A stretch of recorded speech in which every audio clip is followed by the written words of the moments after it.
నమస్తే. యుద్ధనీతి మారుతుందా? భవిష్యత్ అస్త్రాలు ఇక డ్రోన్లేనా? యుద్ధ విమానాల అవసరం కూడా తగ్గనుందా?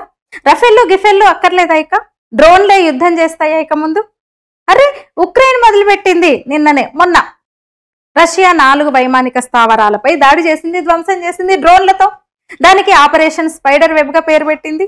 18 నెలల రహస్య ప్లానింగ్ అంట. సైన్యం 117 డ్రోన్లను ట్రక్కులో రహస్యంగా రష్యా లోపలికి తరలించి ఆ దేశ వైమానిక స్థావరాల మీద దాడి చేసింది, ధ్వంసం చేసింది. మామూలు నష్టం కాదు రష్యాకు. తమ డ్రోన్ల దాడిలో 41 రష్యన్ యుద్ధ విమానాలు, వాటిలో న్యూక్లియర్ సామర్థ్యం గల బాంబర్లు కూడా ధ్వంసమైనాయని ఉక్రెయిన్ సైనిక జనరల్ స్టాఫ్ ప్రకటించింది. 4500 కిలోమీటర్ల దూరంలోని లక్ష్యాలను కూడా చేరుకున్నాయి అవి. ఈ ఇరు దేశాల మధ్య యుద్ధంలో ఇప్పటి వరకు అతిపెద్ద డ్రోన్ దాడి ఇదేనని చెప్పొచ్చు. అయితే అదే సమయంలో రష్యా కూడా ఒక ప్రకటన విడుదల చేసింది.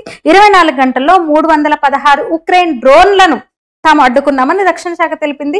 అంటే ఈ దాడి వల్ల రష్యా వైమానిక శక్తికి అసలు ప్రపంచంలో అంత తక్కువ ఖర్చుతో ఎవరు ఇంత డ్యామేజ్ చేయలేదు. దాదాపు 3వ వంతు స్ట్రాటజిక్ బాంబర్ ఫ్లీట్ ధ్వంసమైనట్టు తెలుస్తుంది. ఈ దాడులతో ఉక్రెయిన్ తన సత్తా చాటిందని చెప్పొచ్చు. నిజంగా ఉక్రెయిన్ వ్యూహం అబ్బురపరుస్తోంది ప్రపంచాన్ని. బాప్రే, సీక్రెట్ గా 100 డ్రోన్లను పంపింది, మామూలు మాట కాదు. 3 ఏళ్లుగా యుద్ధం నడుస్తోంది ఇరు దేశాల మధ్య. అయితే శక్తివంతమైన రష్యా దాడుల్ని తిప్పికొట్టడంలో విఫలమవుతున్న ఉక్రెయిన్ ఒక్కసారిగా జూలు విదిల్చిందని చెప్పొచ్చు. రహస్యంగా మొదలుపెట్టిన ఆపరేషన్ స్పైడర్ వెబ్ ను పక్కాగా అమలు చేసి చూపించింది. ఒకేసారి 40 యుద్ధ విమానాల్ని రష్యా కోల్పోయింది. దాడితో వందల సంఖ్యలో వెల్లువల వచ్చిపడ్డ డ్రోన్లను ఎదుర్కోలేక చేతులెత్తేసింది రష్యా సైన్యం. ఉక్రెయిన్ లో కూర్చుని రిమోట్లు నొక్కుతుంటే రష్యా ఎయిర్ బేస్లలో విమానాలు ఎగిరిపడ్డాయి. తన యుద్ధ విమానాల శ్రేణిలో 30% పైగా నష్టపోయింది రష్యా. 4500 కిలోమీటర్ల లోపలికి ఎట్లా ప్రవేశించాయన్నది ఆసక్తికరంగా మారింది. ఇప్పుడు అస్సలు చిన్న నష్టం కాదు ఇది, చిన్న నష్టం అస్సలు కాదు ఆ న్యూక్లియర్ పవర్ కంట్రీకి. దీన్ని పర్ల్ హార్బర్ దాడిగా చెబుతున్నారు నిపుణులు. 1941లో కూడా ఇట్లాగే హవాయిలో అమెరికా నౌకాదళంపై ఇంపీరియల్ జపనీస్ నేవీ ఆకస్మిక దాడి చేసింది. ఆ దాడులనే పర్ల్ హార్బర్ గా చెప్తారు. ఇప్పుడు అట్లాగే పోలుస్తున్నారు, ఆ దాడితో పోలుస్తున్నారు నిపుణులు. మొన్న పాకిస్తాన్ మీద దాడితో శత్రుదేశం ఆయుధాలు ఇతరంగా కనీసం 40% డ్యామేజ్ చేయగలిగింది భారత్. మొన్న ఉక్రెయిన్ రష్యా మీద చేసిన యుద్ధం అద్భుతం అని చెప్పొచ్చు.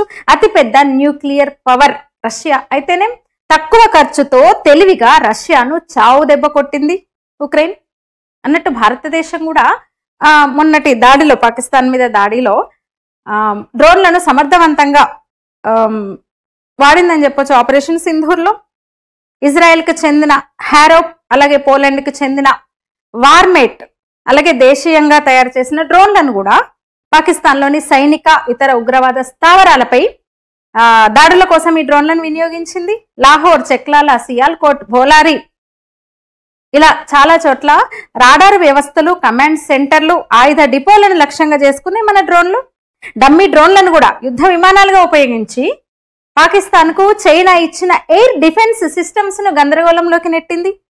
పాక్ రక్షణ వ్యవస్థను బలహీనపరిచినాయి మన సిస్టమ్, మన డ్రోన్లు. అంటే ఆకాశ్ తీర్ వంటి స్వదేశీ రక్షణ వ్యవస్థలతో పాటు డ్రోన్ టెక్నాలజీని భారత్ వినియోగించుకుంది. సాంకేతికంగా మెరుగైన డ్రోన్లు మనవి. 600కు పైగా పాకిస్తాన్ డ్రోన్లను కూల్చేశాయి మన డ్రోన్లు. ఇక తిరిగి ఉక్రెయిన్కి వస్తే 2025లో డ్రోన్ల కొనుగోలు కోసం $110 బిలియన్ ఖర్చు చేయనున్నట్టు ఇప్పటికే ఉక్రెయిన్ ప్రకటించింది. 2024 నుంచి ఇప్పటి వరకు 1.8 మిలియన్ డ్రోన్లు కొనేసింది అన్నట్టు. ఒక్క డ్రోన్ ఖరీదు ఎంతో తెలుసా?